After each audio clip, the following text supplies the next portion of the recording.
Hello, everybody. Welcome back to Bandwagon Sports. I am your host, Stephen Hayward, and today I am going to be doing the IIHF U18 Championships review video. I have it all on my whiteboard right behind you guys, so we're going to get into it. Basically, the U18s, you have to be 18 or under, and there is a certain date cap to 18-year-olds, but overall, I think this is going to be a pretty unique tournament. I think that there's probably 5 good teams that could win the championship this year, but you will find out mine in a few minutes. So let's get right into this one. Starting off with Group A, the standings, I have Canada in first place. I think Canada is a great team in this tournament. Maybe not. I will get to their issues in a minute, but I still think they're good enough to get first in the group standings. Sweden in second, though. I could see Canada or Sweden finishing first in this division. It honestly depends on who wins the game between the two, I think, which is going to be tomorrow, the 27th. Third, I have Switzerland. Fourth, I have Belarus. And fifth, I have Latvia. The bottom 3 teams are really not worth mentioning. They have really nothing on their roster that appeals me at all, so I'm not really going to talk about those teams. Group B, in first place, I have Russia finishing first. I think they have a great team. Russia always brings a strong kind of defensive-based team to the championships, and I think Kirill Gerasimyuk is going to play really well for Russia in net as well. There's really not a lot of star power because Russia doesn't have a lot of star power in this draft, but I still think they have a really, really solid team of players. Second place, I have Team USA.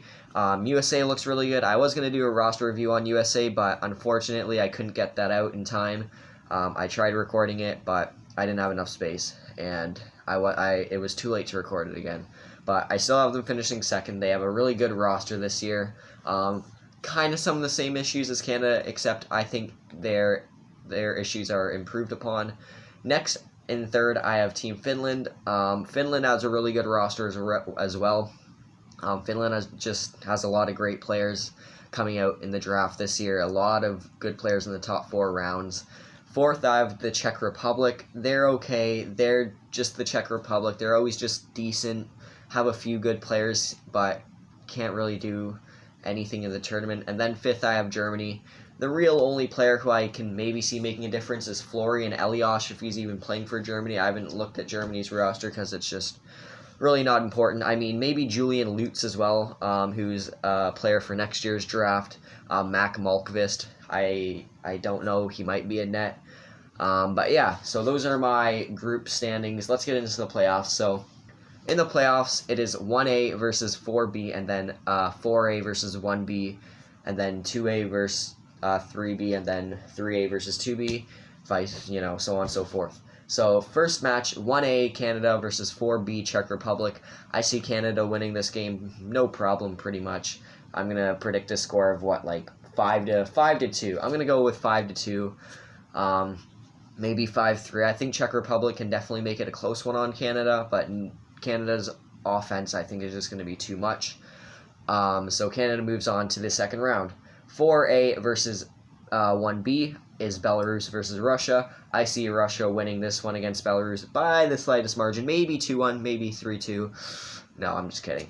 I'm going to go with like a 7-0 win for Russia. I think Belarus is just not going to be able to do anything on the defensive capable Russia team. They're just too good. Russia's just great this year. 2A versus 3B, Sweden versus Finland. I think this one's going to be pretty close because Finland has a pretty similar roster to Sweden, I think. I'm choosing Sweden to come out on top of this one by a score of 3-2, 4-2, something like that. I think Jesper Wallstedt will lock it down for Team Sweden. I see him having a great tournament. So just with the pure goaltending in mind, I think Sweden moves on to round 2. And then finally, we have 3A versus 2B, which is Switzerland versus USA. And I see USA winning this one pretty easily by a score of 5-1 or something. I think that Switzerland might be able to get a goal, but USA will just overwhelm them entirely. So let's get on to the second round. Canada versus Russia, and this may be a hot take, but I'm going Russia. I think Russia is just going to really expose Canada's weakness. Canada has a huge weakness on defense and goalie. They have really Brandt Clark as their only capable defensive player. Maybe Nolan Allen, but I don't see Corson Kuhlman's playing too much defense. And Nolan Allen's like a 4th or 5th round pick for me in my draft rankings. So I really don't see a defensive game for Canada. And their starting goaltender is going to be Benjamin Gaudreau, Milic. I like just some not even draft-worthy players.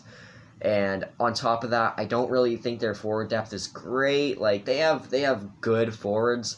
I just don't know if like that 3rd and 4th line is going to be able to keep up with Russia. So I'm going to go with a final score of 3-2 for Russia in this one. I think that Russia is just overall going to be better than Canada, maybe even just the slightest. But I think Russia is just going to be that little bit better than Canada and move on to the finals. And in the other bracket, I have Sweden versus USA. And I do have Sweden winning this one and going into the gold medal game, mainly because I think Jesper Wallstedt's going to shut it down. I think that Sweden's defense looks really good and their forward depth looks really good. A lot of the guys on their U18 team actually made it to the World Juniors, and they played really well. So just watching the Sweden games at the World Juniors really, gave me some insight to what this team can do, and I think that Sweden's going to do really well and make it to the gold medal game by a score of 3-1, 2-1. I don't know, but I think USA has a decent defense and offense, and I think that they can keep up. I just think that Sweden's a little bit better. So moving on to the bronze medal game first, it's USA versus Canada, classic rematch. In this game, I'm going USA with the win. I think USA's starting goaltender, Braden Holt or whatever his name is, it's Holt. I think he's pretty decent. He's a little bit underrated in this tournament. I think he'll have a good game. I think the USA defense will overall shut down Canada, and I think that USA kind of has. I don't want to say they have better forwards, but I think that USA's defensive game will just kind of interlock with Canada's offensive game. I just think that USA will shut down Canada pretty well and overall just dominate the Canadians. So Canada's not going home with a medal this year, in my opinion. I think that they're the 4th best team in this tournament. Just because of that big defensive gap and the horrible goaltenders, I just don't see them doing everything in this tournament that people expect them to do. So now let's move on to the big gold medal game, Russia-Sweden, and I see Russia winning the gold medal this year. Sweden, great roster, don't get me wrong.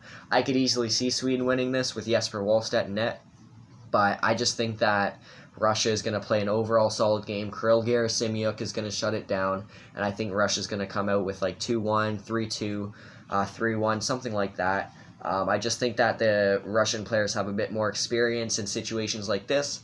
Obviously, a lot of the Russian players play against men, so same with Sweden, but I just think that KHL action is a bit better for Russia. So Russia, Sweden, and USA is my podium. Let's get on to the awards. MVP of the tournament, I'm going Canadian Dylan Guenther. I think he has been so great in the WHL, and I see him going off in this U18 tournament. Just playing absolutely amazing. Another guy I could see winning is Jesper Wallstedt, and another guy I could see winning is maybe Shane Wright or Connor Bedard, Brandt Clark. But yeah, I'm going Dylan Guenther. For the best defenseman, I'm going with Brandt Clark from Team Canada. I think he's going to have a really good tournament, really being the backbone of that defense for Canada, being really the only hugely capable defensive player. And I think he's going to play great. He's going to get points. He's going to be a great defensive asset. Just overall a great player. And for a second choice, I'm going with Stanislav Zavozil from Czech Republic. Really good World Juniors for Zavozil. I think he can come into the U18s and really show his worth to this Czech Republic team. So I'm going to go with him as my second. Next, the best goalie. I'm going with Swedish netminder Jesper Wallstedt. I think he's going to just really carry Sweden. Not carry them entirely, but he's going to be a huge part of them making it to a gold medal game if they want that. He was great in the World Juniors. Unfortunately, Hugo Alnefelt, which is Tampa Bay prospect, couldn't get it done entirely, and Wallstedt had to come in here and there, and he played good. But I have him as my best goalie in this tournament, and as a number 2, I have Russian goalie Kirill Gerasimyuk, who I think is going to play very well, very well. I think Gerasimyuk is probably the best Russian, the third best goalie in this draft. And with Sebastian Cossa not coming to the tournament for Canada, I think Gerasimyuk is the second best goalie here. And for the relegation, I have Latvia being relegated. They're just not going to be able to do anything. No talent on that team whatsoever. So, yeah. Okay, there is my U18 predictions. If you enjoyed, be sure to hit the like button, subscribe, all that good stuff. And tell me who you think is going to win the gold medal and, best goalie MVP down in the comments. I really love responding to your guys' comments. I love the feedback. But yeah, this is Bandwagon Sports, obviously. And I'll see you guys in the next one. But for now, bye.